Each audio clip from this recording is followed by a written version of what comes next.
side by side. She can watch from the parking lot. It's not her granddaughter anyway. That same night, I made a change in my $340 million trust. I wore the yellow dress Archibald bought me 30 years ago. Hem still falling just right, though my spine quivers now. In my arms, I carried a small cake I baked in our modest kitchen. The one with butter and sugar measured by heart, not by weight. My hands, though older, still know how to fold frosting evenly. I imagined Lily's eyes lighting up when she saw it. As I pulled open the car door in front of that upscale restaurant in Manhattan, the valet smiled. Polite, professional. I smiled back. I believed for a moment that I belonged here, that I was part of the celebration. Karen's car was parked ahead, her friend stepping out in dresses that cost more than my winter coat. I took a breath, held the cake box with both hands. A hostess led us inside. Chandeliers, champagne glasses, waiters in crisp jackets, music soft, laughter sparkling. I saw Lily over there surrounded by friends. My heart squeezed.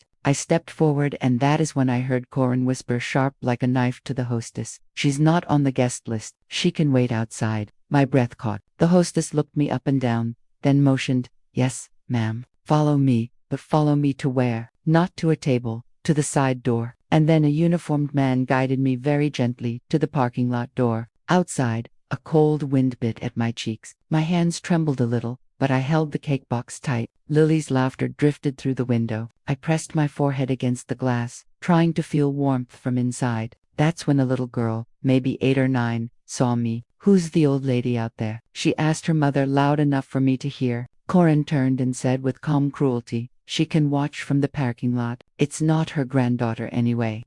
That was the moment something old inside me stopped trembling. The shame didn't leave, but it hardened into resolve. Her words didn't just humiliate me. They revealed her strategy to erase me without noise, to rewrite me as someone unimportant, unremembered. But Archibald had once told me, silence is not surrender, and dignity never begs. That night, I remembered. I stood there frozen, the cake in my arms, the cold in my bones, and the shame in my ears. My vision blurred, but something inside me did not break. If you feel justice deserves celebration, smash that hype button. Let us keep stories like this alive, echoing far, far away. Our support helps us bring understanding and love to those who deserve it. Thank you so much. Keep listening. I stayed outside for hours. I did not eat. I did not speak. I just watched balloons through the windows. I saw Lily smile wide. The cake was brought out. Friends sang her name. Inside, glasses clinked and names were toasted. None of them were mine. When the party ended, Lily came to the door, pink shoes tapping on the pavement. "Grandma, why didn't you sit inside?" she whispered. Corinne stood between us, hand out, holding Lily back. "Because you have to choose who belongs in the memory," she said, "and Grandma doesn't."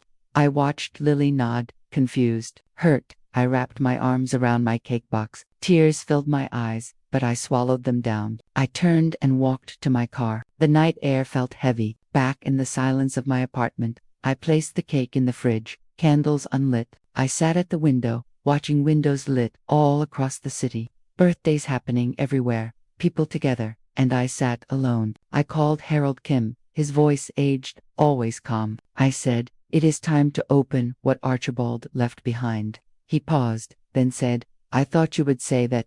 And with that, I knew I was no longer silent. When you've been loved by someone quiet and brilliant, the silence they leave behind becomes a second language. Archibald never shouted, not even when we fought. He was not a loud man, but he made things happen. We met in 1968. I was working the lunch counter at a bookstore in Queens. He came in every Thursday, ordered lemon tea, and always read something thick, usually law. I didn't know who he was at first, just that he tipped well and never talked down to me. The week he finally asked me out, I had just failed my 3rd attempt at getting a library assistant job. He said, "Come anyway. I don't care what job you have. I care what stories you carry." He became a lawyer, a good one. By the time we married, he already had his own practice. I stopped working to raise Karen. He wanted me to finish school.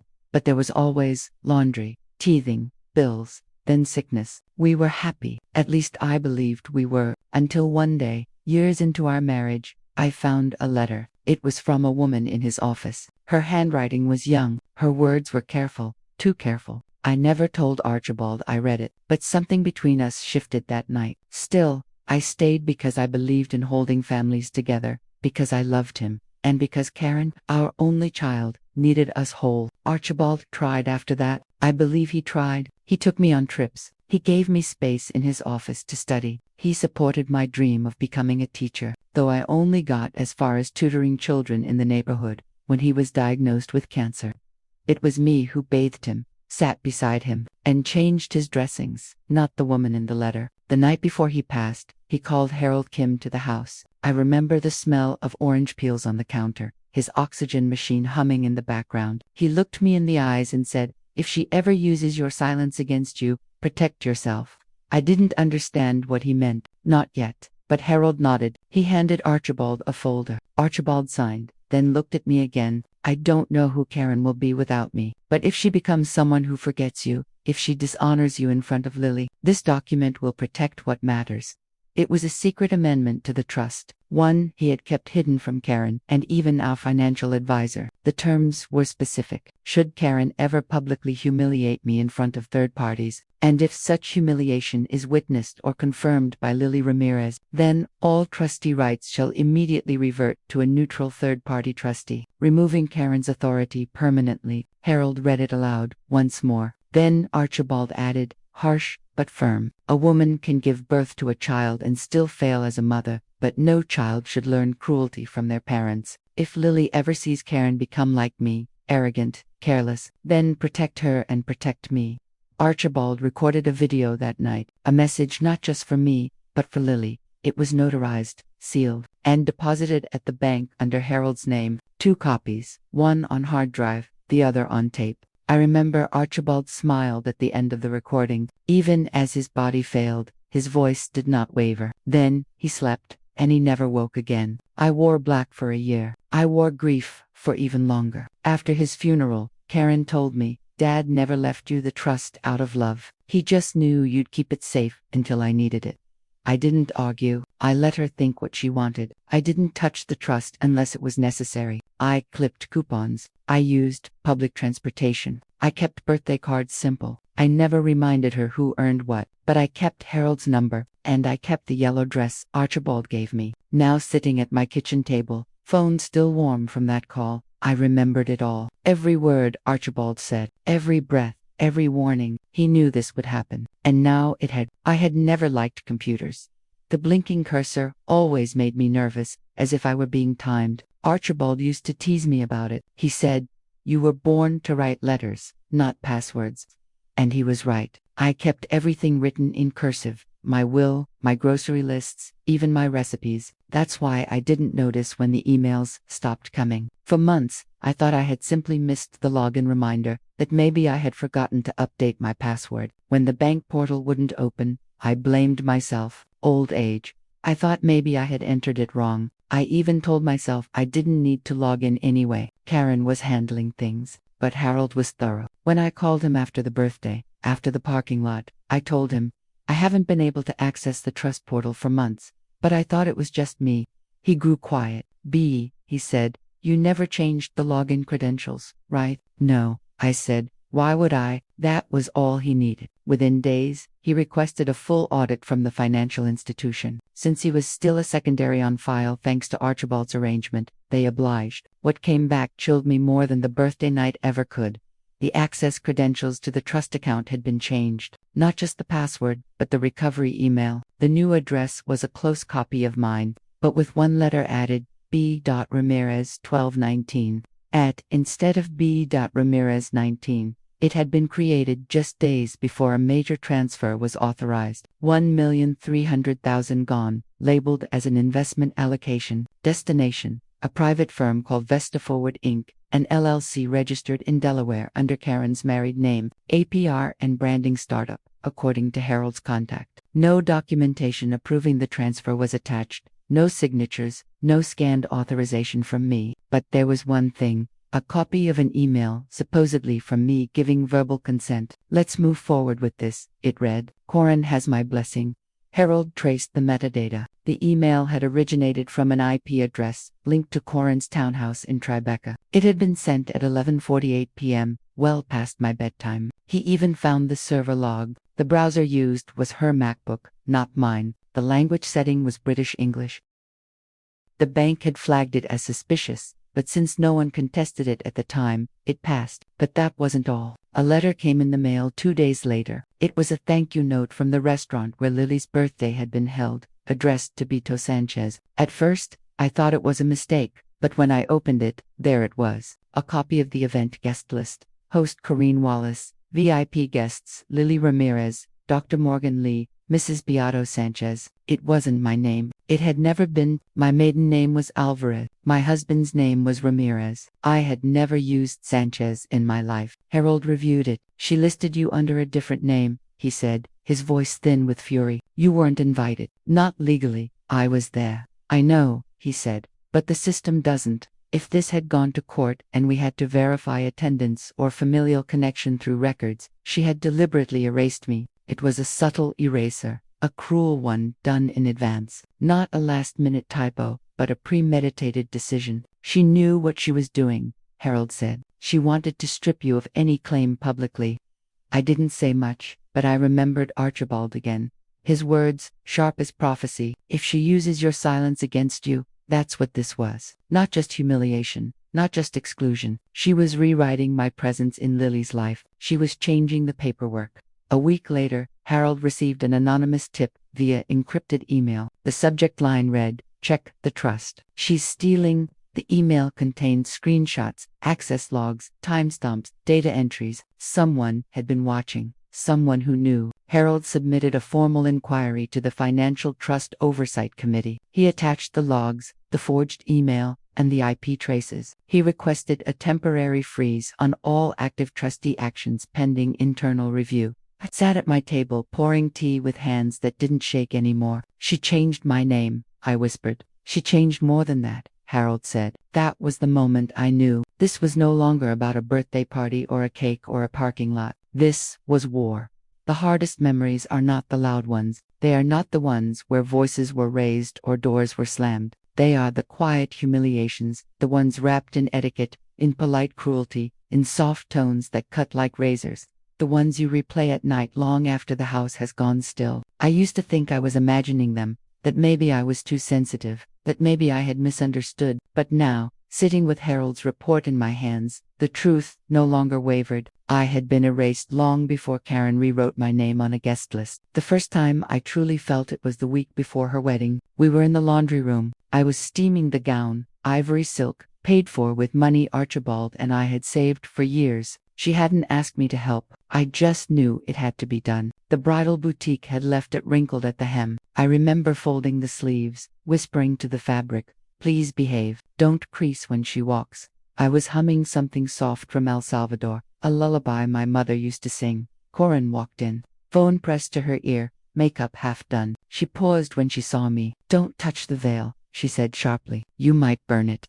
I was only, and also, "Don't wear white to the wedding," she added, turning away. "People might get confused."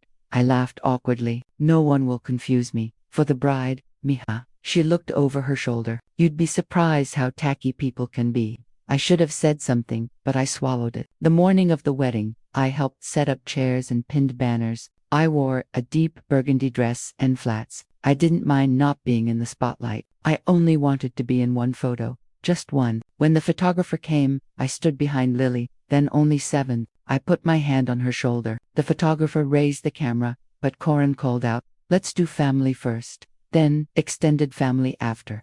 I froze. Family first. So, I stepped back, and when they called for the next group, I was no longer in frame. Later, someone showed me the album. It was beautiful, but I was not in it. At Lily's high school graduation, I made her a shawl, pale blue with white trim, hand-crocheted, each knot made while listening to her favorite music, so I could pray with intention. Corinne told me the ceremony was family-only limited seating. I watched it live-streamed on my iPad. I saw the seats, rows of them. I saw Morgan and Elaine and the dog groomer, but not me. Afterward, Karen texted me a photo. "Thought you'd want this," it said. Lily holding her diploma behind her, Karen beaming, and in the corner, just a flash, you could see the shawl folded over Lily's arm. She hadn't worn it. At Christmas parties, if Karen had guests over, she would keep me in the back of the house. She'd say it was better that way so I could rest. but she would lock the door from the inside so I couldn't come out unless someone came to get me. "I don't want you to feel overwhelmed," she would say. Once a guest asked, "Is your mother here?" Corin laughed. "Oh, she keeps to herself. She's a little old-fashioned."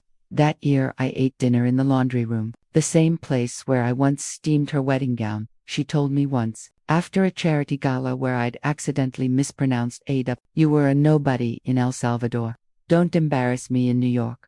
I hadn't meant to. I had tried to be polished. I had studied menus, watched YouTube videos on etiquette, practiced handshakes in the mirror, but none of it ever mattered. What mattered was that I stayed in my place, quiet, grateful, invisible. But I remembered everything, and now I understood why Archibald left the trust in my hands. Why did he make Harold the gatekeeper? He knew what pride could do to a person who confused education with wisdom and money with love. And now, with every insult replaying in my mind, I don't feel ashamed anymore. I felt purpose. I went into my closet and pulled out a small wooden box from the top shelf. Inside were letters, my teaching plans from when I tutored kids in Queens. Letters Lily had written me in crayon, and a photo of Archibald holding Corinne the day she was born. At the very bottom, a note from Archibald, "To the only woman I trust to remember what matters." I ran my fingers across the ink. Then I called Harold. "Find out who sent that anonymous email," I said, "and prepare everything."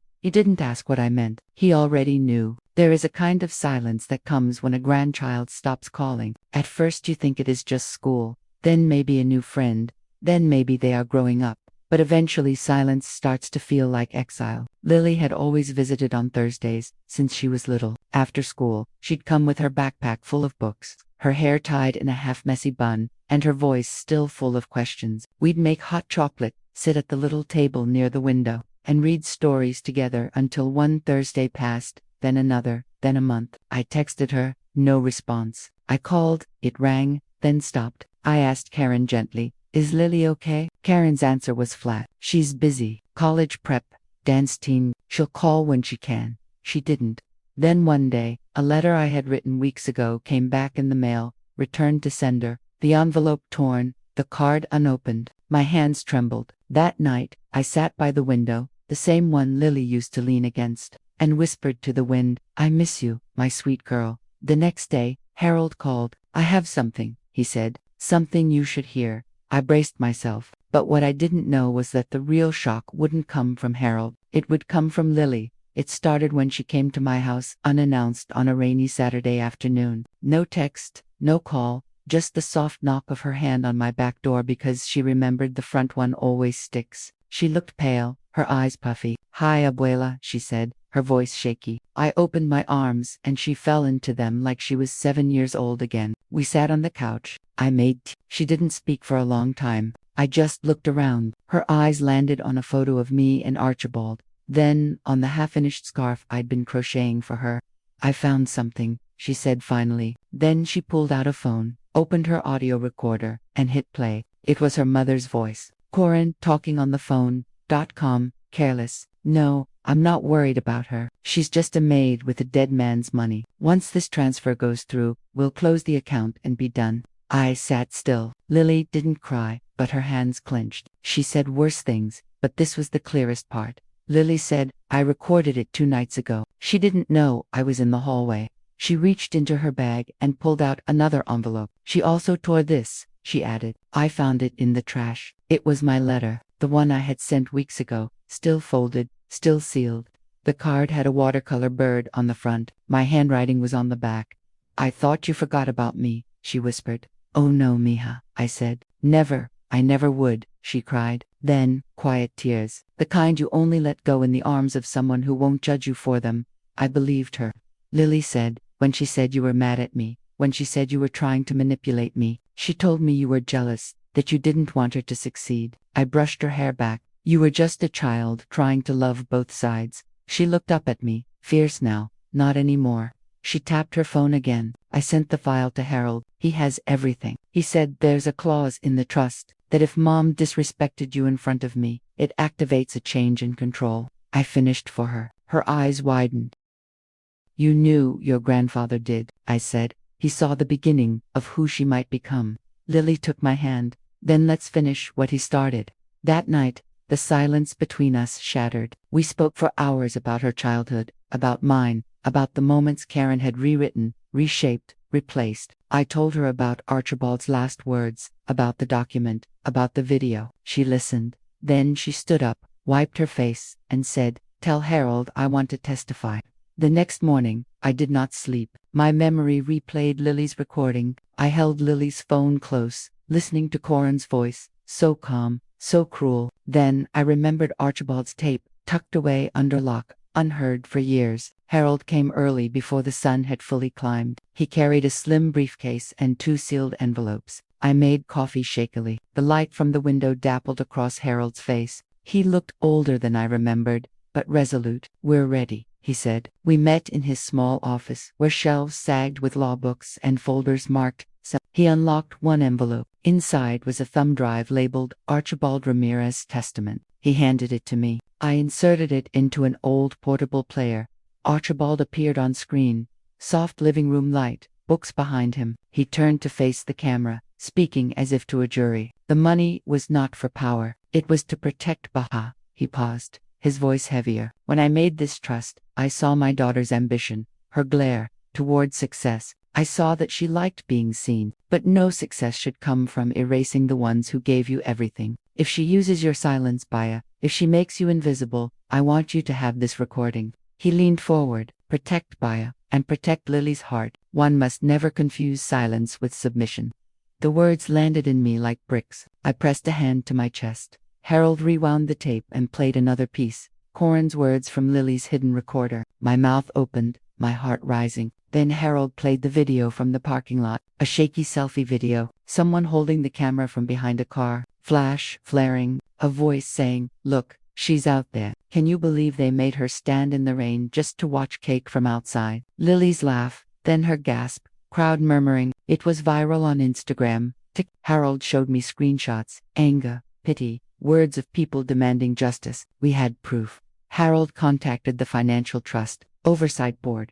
He presented both the tape of Archibald and Lily's recording, emails forged, the IP logs. We filed a motion to freeze Corinne's access to suspend her trustee powers pending investigation. I sat in the room, hands clasped, knees trembling, not from fear, but from anticipation, from hope. At the meeting, board members stared at Corinne. She tried to respond, her lawyer beside her whispering, but she couldn't make her voice steady. Accusations of breach of fiduciary duty, fraud, forgery. The members consulted Archibald's original trust document, saw Harold's secret amendment clause, saw Corinne's name on registration under B. Sanchez, and saw that she had misused the login. One board member, a woman, looked at me, her eyes soft. "Miss Ramirez, you have done nothing wrong. It appears your rights were violated.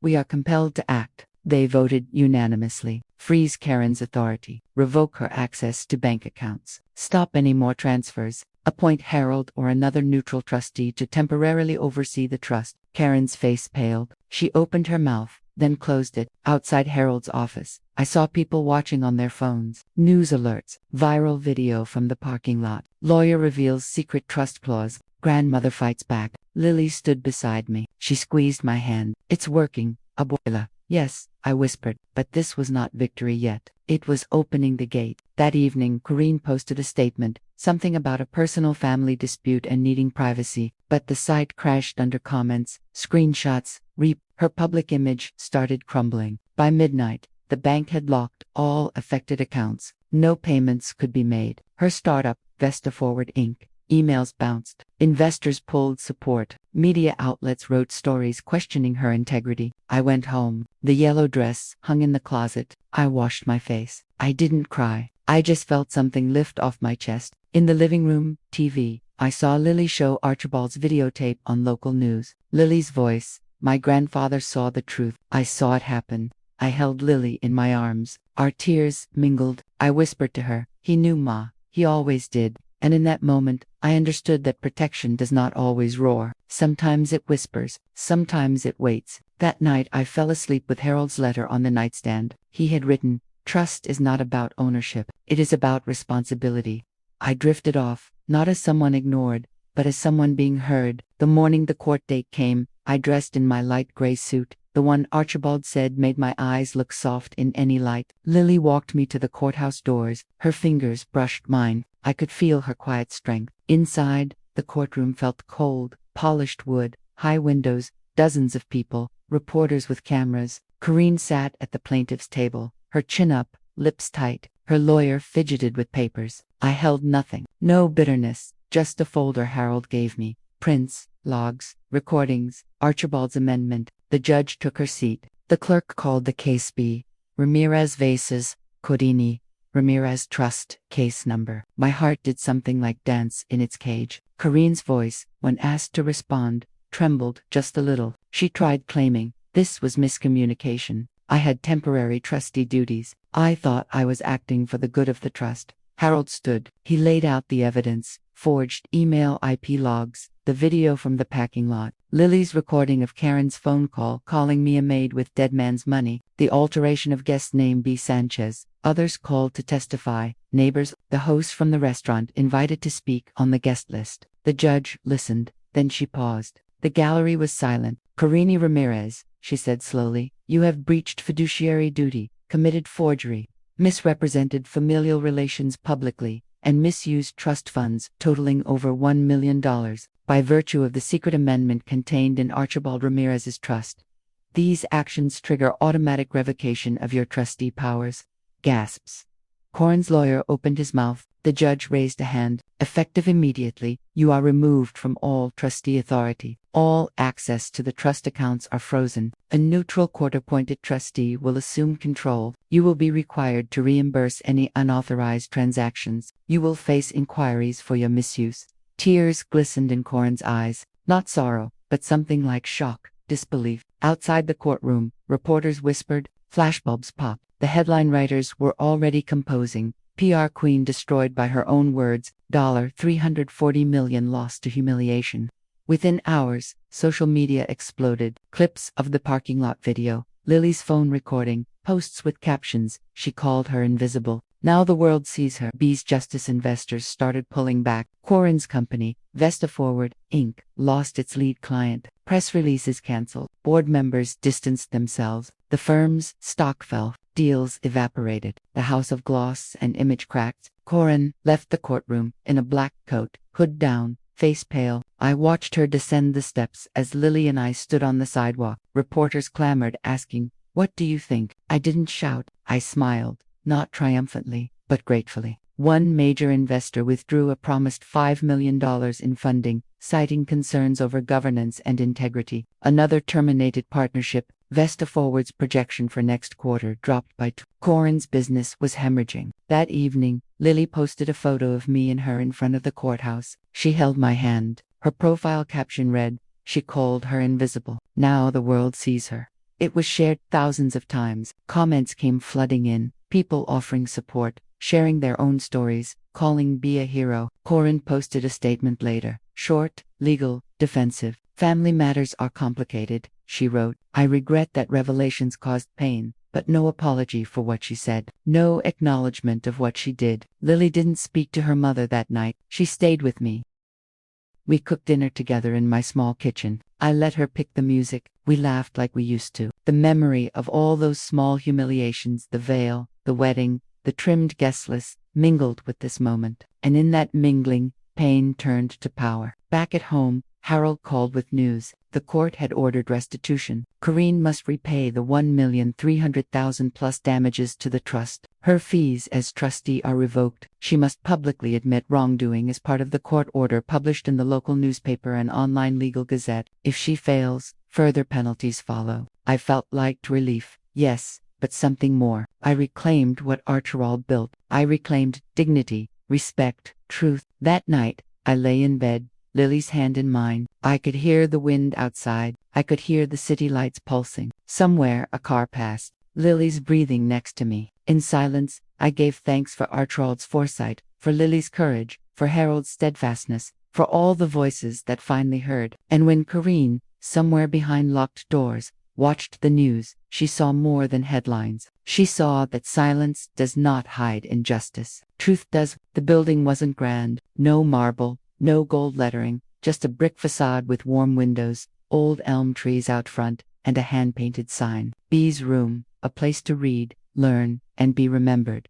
It was the first center of its kind. Free literacy and conversation classes for elder immigrants who'd been pushed to the corners, forgotten, told they were too late for anything. But I didn't want it to be grand. I wanted it to be safe. That morning, the ribbon ceremony gathered more people than I expected. Volunteers, donors, a few councilwomen, reporters from the story still trailing me, but I wasn't nervous. Lily stood beside me in a pale blue dress. She held the scissors for the ribbon. Before she spoke, she looked at me just for a moment and smiled. Then she said it. She never raised her voice, but she raised me. A silence followed. Not awkward, reverent. She taught me that dignity isn't loud, it's persistent. And that silence doesn't mean weakness, it means patience. She turned to me, her eyes filled with something so deep it stopped the wind. Maya didn't lose her voice. She saved it. For the day the world was finally ready to listen. Applause broke, gentle, squealing. Then they turned to me. I stepped up to the small wooden podium. My hands didn't shake. I unfolded a letter. It was handwritten in English, not because I needed to prove I could, but because I chose to.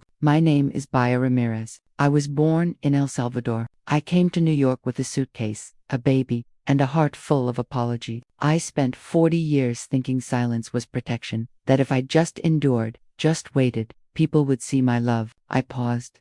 But sometimes silence becomes a shadow, and if we let them, people will leave us in that shadow while they stand in the light made from our sacrifice. A few people gasped. I was told I wasn't educated enough, that I had an accent, that I didn't belong. I was told I didn't matter, that even the granddaughter I helped raise didn't belong to me. And for a long time, I believed them. I looked out. Lily wiped a tear. But let me say this clearly. I did not come here to be erased. I may not have been born in applause, but I will not die in silence. The crowd rose. They didn't cheer wildly. They stood like in church, with respect. Afterwards, they toured the small reading room. Oak shelves, soft lamps, worn dictionaries, ESL books, newspapers in Spanish, Mandarin, Vietnamese. One wall bore a quote from Archibald. If silence ever becomes cruelty, break it. Near the window was a framed scarf, my old knitting. Below it, a plaque in honor of the quiet ones who remember everything. That afternoon,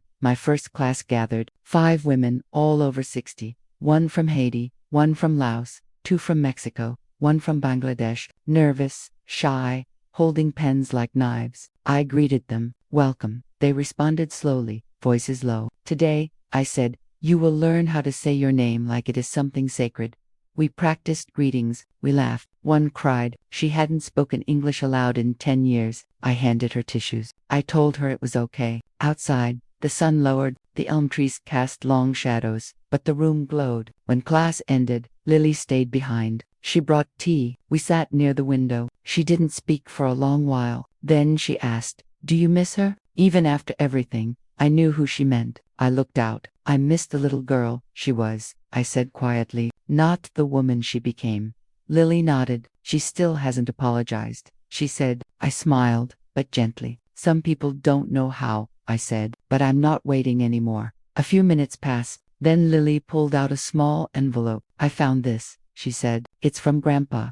It was a photo, faded. Me, Archibald, and baby Lily in a stroller. On the back, he'd written, love is not volume, it is presence. I placed it on the sill, letting the sunlight catch it. Before we closed up that evening, one of the women from class came back. She brought a small bag of oranges and pressed them into my hand. For you, Maestra, she said. You make me feel young again. I thanked her. She turned to leave, then paused. You speak softly, she said, but I hear you more than anyone. And she walked into the night. I stood in that doorway for a while. The city sounded far away. The air smelled of oranges, old paper, and new hope. For the first time in a very long time, I felt like the person I was always meant to be. Not invisible, not waiting, just me. If this story moved something quiet inside you, you're not alone. Too many women like B have spent decades being spoken over, cast aside, or told to wait their turn until there's no time left. But B didn't wait. She remembered. She rose, and she reminded us all, you don't need to raise your voice to reclaim your worth. If you believe voices like B's deserve to be heard,